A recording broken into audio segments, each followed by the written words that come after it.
morning. This is Debbie at the Woman Behind the Smile, and today is End Day with Wednesdays with the Woman Behind the Smile, and it's End Day in my stand-up series. Typically, End means noteworthy, and in the past I've talked about writing things down, having a journal, making things notable, talking to people, and going to the authorities about whatever's happened in your life, in your scam, and your victimization of whatever.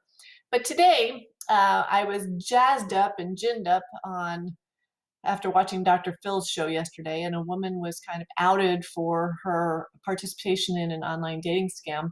And I realized that it was great intentions that the family had in showing her the evidence that proved that the online dating was a scam, but it really didn't help her inside.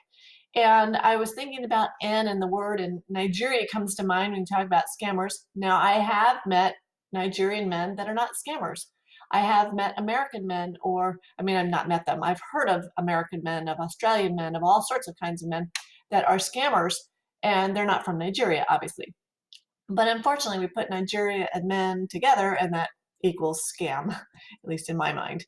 And that's too bad, because that's kind of nitpicky and not very nice. However, I went to a website this morning about Nigerian scammers, and I just want to get this out to you that Nigerian scams come in many forms.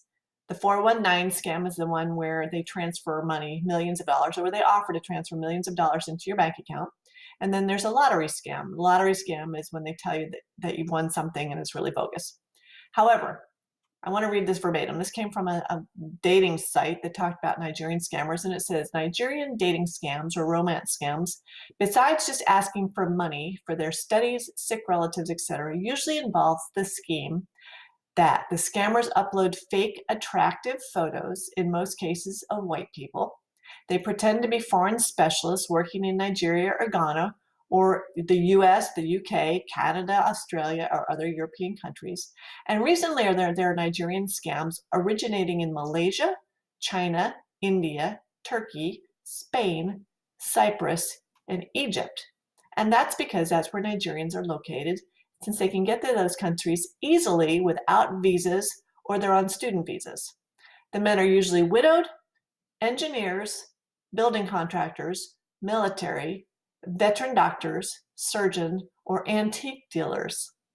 Interesting. Women are usually nurses, models, charity, or UNICEF workers, or antique dealers. That's really interesting about the antique dealers, because I did have a guy down in Miami at one point contact me, and he was an antique dealer. I didn't know that was AKA, another name for scammers.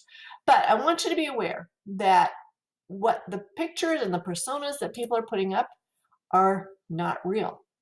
And as I watched this woman on Dr. Phil yesterday, I felt so bad for her, because her whole being was invested in this man, just like mine was. I knew that.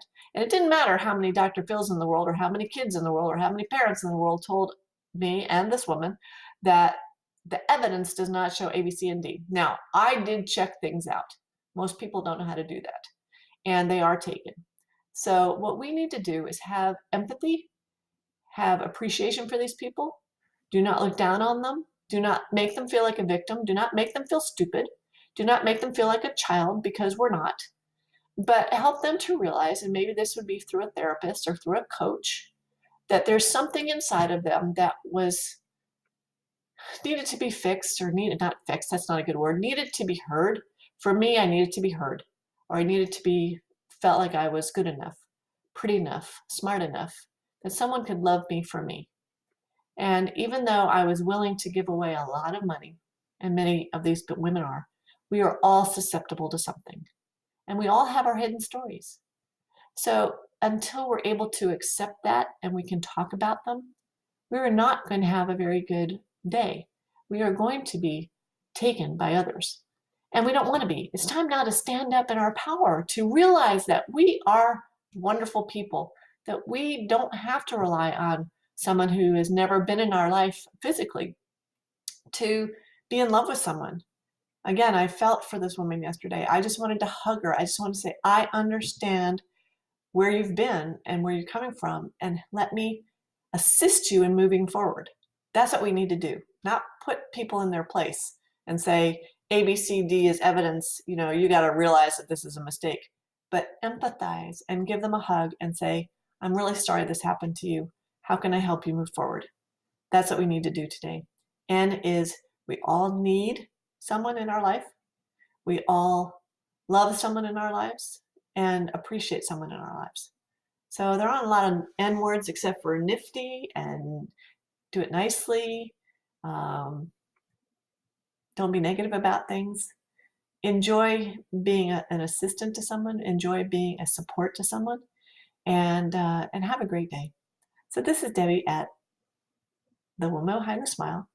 Today I'm wearing a smile because I want you to listen to my radio show. I'm on voiceamerica.com on the Women's Channel. My show is called Defining Moments. It's Thursday at 1 o'clock Eastern Time, live, broadcast again at 10 o'clock Eastern Time. And it's on all the time. You can get the reruns, but it's a really wonderful time for me to express and hold conversations with people about their defining moments. And it's not just about online dating; it's about all sorts of defining moments. Tomorrow, I'm speaking with Sprite Loriano. Sprite is a friend of mine from Ecuador who works with a lot of international companies and international causes. I was with her in San Diego last week with Change Makers, and we are going to make a difference in the world together. And I would love for you to watch this show. So it's voiceamerica.com Women's Channel, Defining Moments, tomorrow at 1 o'clock on Thursdays. So thanks, everybody. Have a great end day, and we will talk to you all next week. Have a good one. Bye.